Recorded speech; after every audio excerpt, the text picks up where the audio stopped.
Welcome to the Dan Lassman Show. If you've just joined us and you don't know what we're all about, this is your show. Let the music play. It's Barry White, and that was from Tracy. And in Hornchurch, if that makes sense, I've got a special guest on the line right now. Hello, Richard, are you there? Yes, I am. Hello, hello, hello. Really, really good to hear from you, Mr. Richard Woods, from The Apprentice of this year. This is a bit of a fan moment for me as well. I'm a massive fan of the show, so having talked to you is brilliant. See, I like that. Where are you from then, Richard? You from Essex or surrounding county? No, I'm from Surrey, so just around the M25 a bit, and similar type of county really. But they're equally as lovers of the show as they are in Essex, I'm sure. Oh, I'm sure all three of you love it in Surrey. Absolutely. Yeah, exactly. Yeah. So how are you finding the experience? People are starting to recognise you, Richard.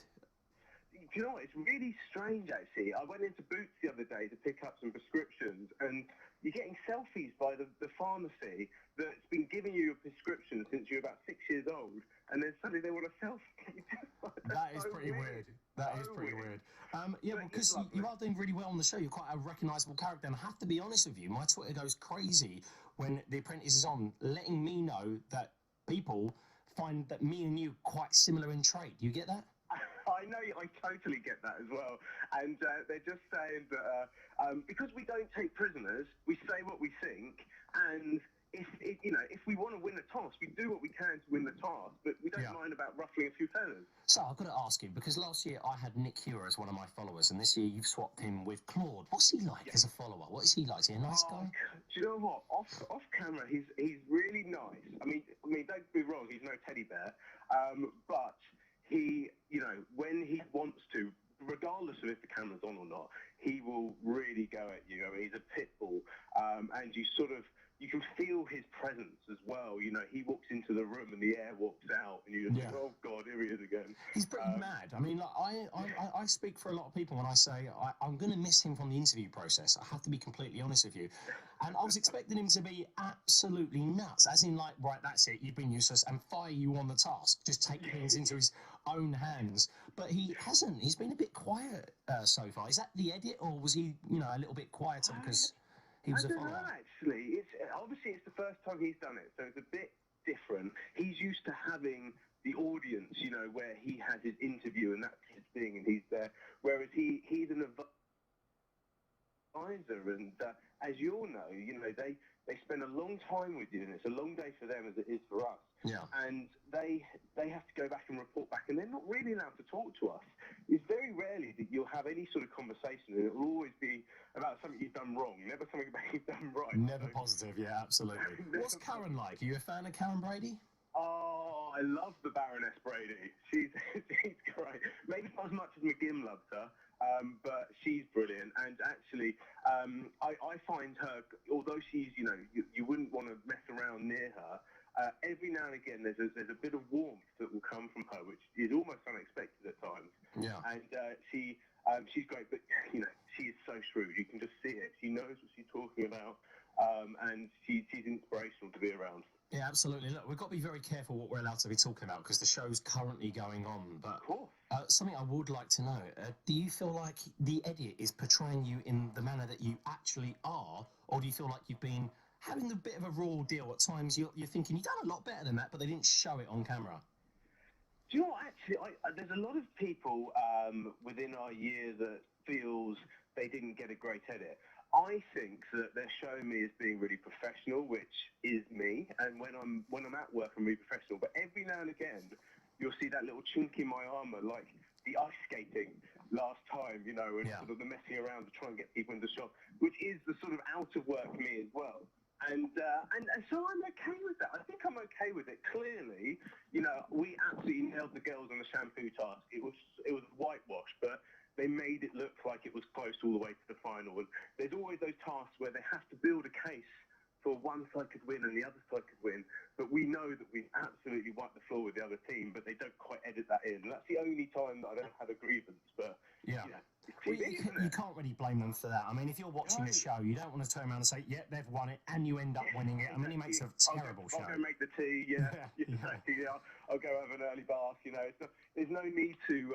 So as a fan of the show going before watching it before, you always want to be like, oh no, I think that person, and then I'll be sitting there with my wife, and she'll go, no, I think they're going to go, and that's the debate that always happens. So Richard, you need it. I could genuinely talk all day about The Apprentice, but we've got to move on, unfortunately. It's great to hear from you, and moving on, if you don't win, who would you like to see win it from a personal point of view? Who do you believe deserves it the most? I do. Just you. Great answer. That's a great answer. Now, before you go, Richard, I've got to say, we play something called the Yes or No game. Have you heard of this game? Hang on. Does the answer to this question mean that I fail it? No, we haven't started the game yet, don't worry. But basically, in 1 minute, you can't say yes or no. We've only got one person to ever complete a minute. His name is Paul, so we call it the Pool of Fame. See what we did there? The Pool of Fame. Yeah, it's not that funny. Okay. Yeah. Let's see if we can get on we can get the Richard on the Pool of Fame. Yeah, something like that. We're going to try and find out how well you're doing, and then we're going to throw it out to the listeners. But good luck.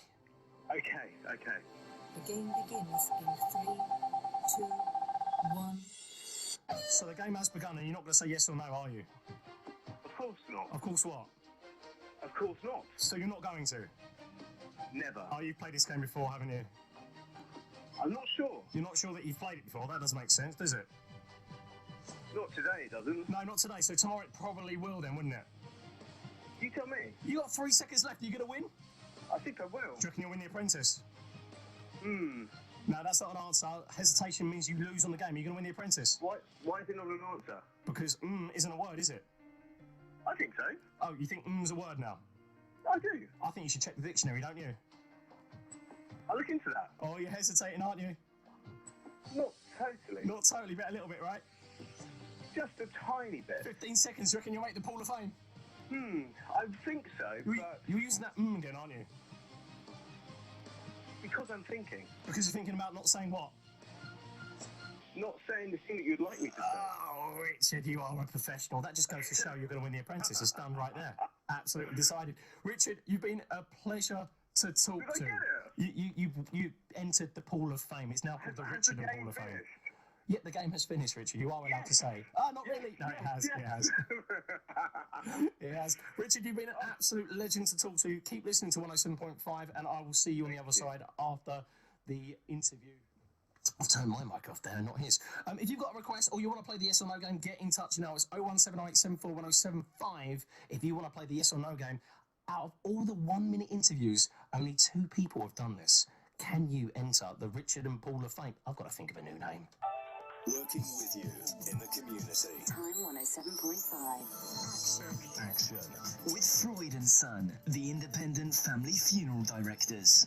The Circus Tavern presents Joe Longthorne's Christmas special in aid of the Longthorne Foundation for children suffering with cancer. It's Saturday, December the 5th, 2015, at the Circus Tavern. The guests on the evening are guest singer Mr. Gary Driscoll. Your compere comedian for the evening is Mr. Johnny Tate. For your tickets, call